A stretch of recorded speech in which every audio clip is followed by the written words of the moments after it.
What is up, YouTube? Front facing camera in the garage. Times are extremely busy for me right now. So busy, I've got a big pile of junk that just never ends. I just can't get it. I just can't get it together. But something cool I wanted to share with you guys. I got. So I'm in the garage and I'm sweating. Sweating. I got a garage for the a beer fridge, if you will, for the garage, and I'm really pumped about it. This was a deal my mom found on like a Facebook yard sale site.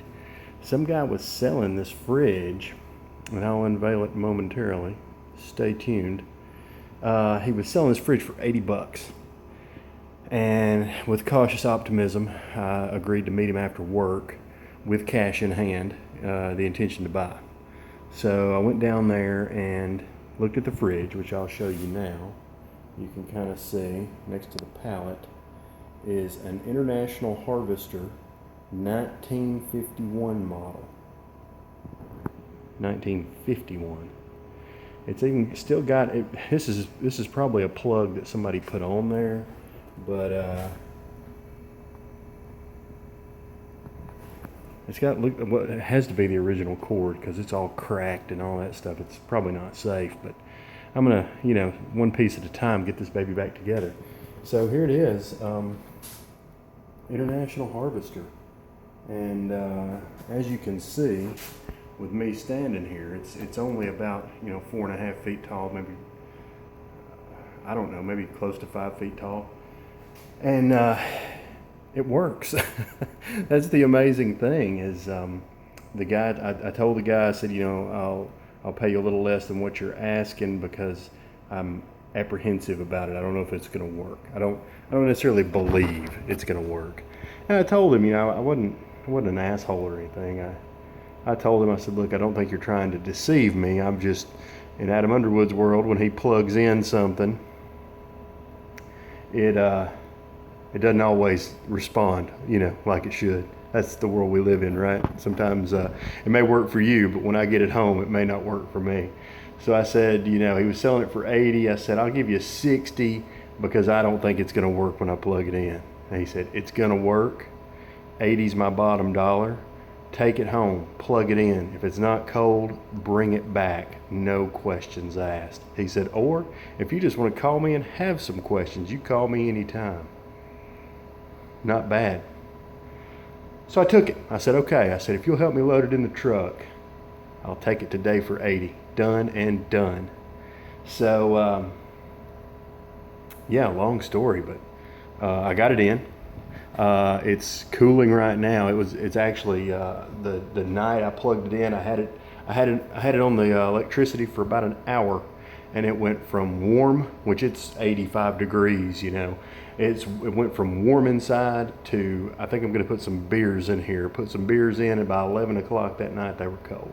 Next morning they were ice cold. So I did replace the seal. They had this big honking door seal on here. I mean, this thing's huge, man.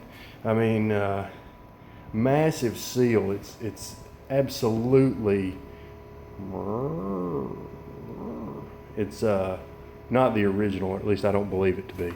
So I took that seal off and I replaced it with just some stinking $4 weather stripping because I thought it might work. The replacement seal I'm still researching.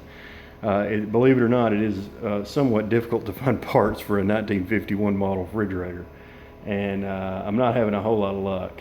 But I tell you what, understanding, after I took that big seal off and understanding the gap between the doors, because this has got a mechanical latch to it, like you open that thing and it's actually, it's built like a door, like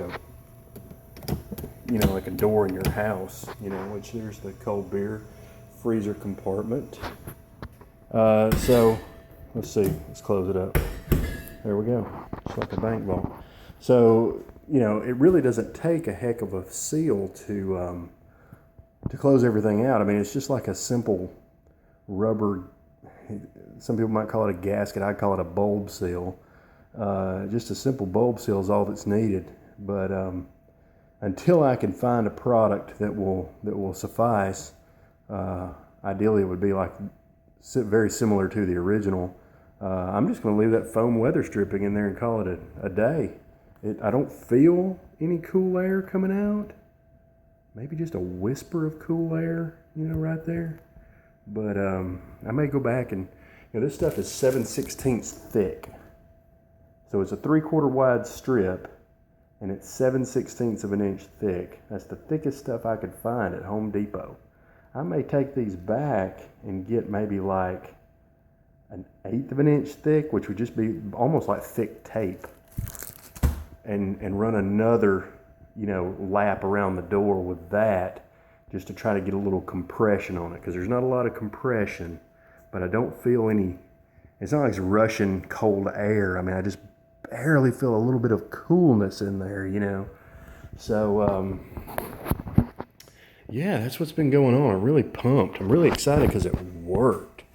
I cannot believe that thing's 60-something years old. Plugged it in. What's that? Shiner buck. Work like a champ. So that's kind of an exciting video, as far as the videos that I do are concerned. You guys got to see a cool product, and I got to tell you how I did something. So it's not just me babbling. I actually had some good content tonight. So enjoy, please comment. I'm really terrible at commenting back, but I do welcome all comments. So thanks a lot, guys. Talk to you later.